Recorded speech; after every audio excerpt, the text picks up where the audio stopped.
नमस्कार आप सभी को। मैं आज ख़ासकर कि एक स्कूल जाने वाले, एक कॉलेज जाने वाले और उन स्टूडेंट से बात करना चाहता हूँ जो अपने घर से दूर रहकर कोचिंग लेने आए हैं।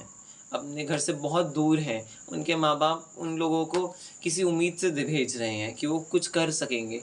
और आप लोगों ने पीछे सुना होगा, दिल्ली के ओल्ड राजेंद्र नगर में कैसे पानी भरने की वजह से 3 छात्रों की मौत हो चुकी है। मेरी उन छात्रों के माता-पिता से बहुत हमदर्दी है। उन पे क्या ही बीत रही होगी। वो उन लोगों ने क्या-क्या सपने देखकर अपने बच्चों को घर से दूर भेजा होगा पढ़ने के लिए। और यहाँ पर उन 3 बच्चे अपनी जान गँवा बैठे, केवल पानी भरने की वजह से।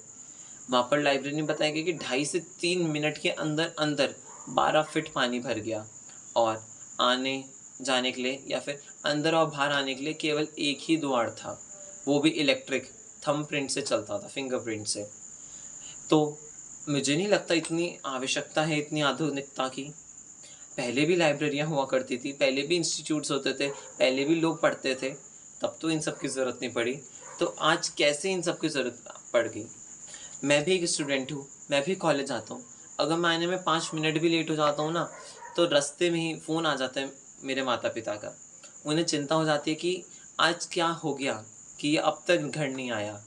और उन बेचारों को सोचो, उन बेचारों के माँ-बाप पे क्या बीत रही होगी, जो अपने बच्चे से अब फिर कभी मिल भी नहीं पाएँगे, उन्हें देख भी नहीं पाएँगे। उन लोगों ने पढ़ने के लिए इतना बड़ा भरना पड़ा जुर्माना, ऐसा नहीं चल सकता। वो माता-पिता अपने बच्चों को कितनी मेहनत से पढ़ाते हैं। एक-एक रुपया जोड़ते हैं, अपने जीवन भर की सारी कमाई बच्चों की पढ़ाई पर लगाते हैं। तो मैं एक बहुत प्रैक्टिकल बात करना चाहता हूँ जो एक कटु सत्य है। आप ये मत सोचिएगा मैं इस समय पैसों को बीच में ला रहा हूँ, लेकिन ये भी एक कहीं न कहीं सच्चाई है।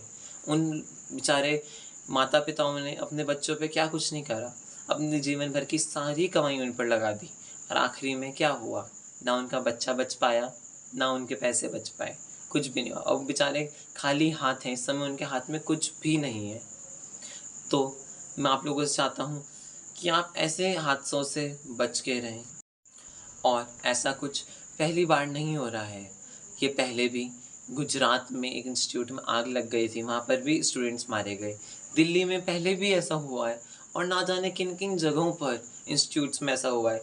इतने हाई-फाई इंस्टीट्यूट बनाने का क्या ही फ़ायदा हो रहा है, जब बच्चों तक को प्रोटेक्शंस नहीं है। भले ही ये नेचर है, ये बारिश कोई मैन मेड नहीं है, नहीं हो सकती है, लेकिन जो बिल्डिंग बनाई है वो तो मैन मेड है। उसमें तो इतना प्रिकॉशंस लिए जा सकते हैं। हर बारिशों में, हर साल मानसून के सीज़न में दिल्ली में पानी भरता है और राजेंद्र नगर में भी भरता है। ऐसा नहीं है राजेंद्र नगर में पहली बार भरा है, तब भी वहाँ के इंस्टीट्यूट में पानी इतना भरा गया और कुछ उसके बारे में किया भी नहीं गया। ऐसी टेक्नोलॉजी का क्या ही फ़ायदा जो ज़रूरत पड़ने पे काम भी ना आ पाए। जैसे वहाँ पर देखो इलेक्ट्रिक डोर की वजह से ही बच्चे फँसे रह गए। तो अगर वहाँ पे मुझे लगता है नॉर्मल डोर होता तो क्या पता वो बाहर निकल ही जाते और क्या पता अपनी जान बचा लेते।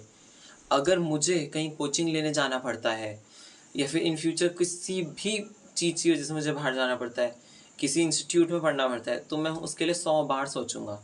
मैं कोशिश करूँगा कि मैं अपने घर के पास ही ढूँढ लूँ या फिर किसी ऐसी जगह जाऊँ जो मुझे घर पे ही पढ़ा दे कोई प्रोफ़ेसर, या फिर मैं ऑनलाइन ही कोचिंग ले लूँ। और अगर ज़्यादा ही ऐसा कुछ होता है तो मैं ना पढ़ना ही स्वीकार करता हूँ। मैं नहीं चाहता हूँ मेरे माँ-बाप पर भी आगे कभी किसी भी कारण से ऐसा कुछ बीते। और बस आखिरी में मैं इतना ही कह सकता हूँ कि मैं उन स्टूडेंट्स को, जो वो 3 स्टूडेंट्स अपनी जान गँवा बैठे हैं, उन लोगों को मैं श्रद्धांजलि देता हूँ। आप सबसे भी मेरी ये विनती है, आप सब लोग भी सतर्क रहें। आप सब लोग भी उनके बारे में सोचें। और मैं नहीं चाहता हूँ अब ये सरकारें पॉलिटिक्स मुद्दे उठा के उनके माता-पिता के ज़ख्मों पर नमक छिड़कें। मैं चाहता हूँ ये बात अब दबे तो नहीं, लेकिन इसके बारे में कुछ किया जाए। अभी फालतू में कोई बस फालतू की पॉलिटिक्स के लिए कोई कुछ कहे, कुछ कोई कुछ कहे, उससे अच्छा है इसके बारे में कोई समाधान ढूँढा जाए।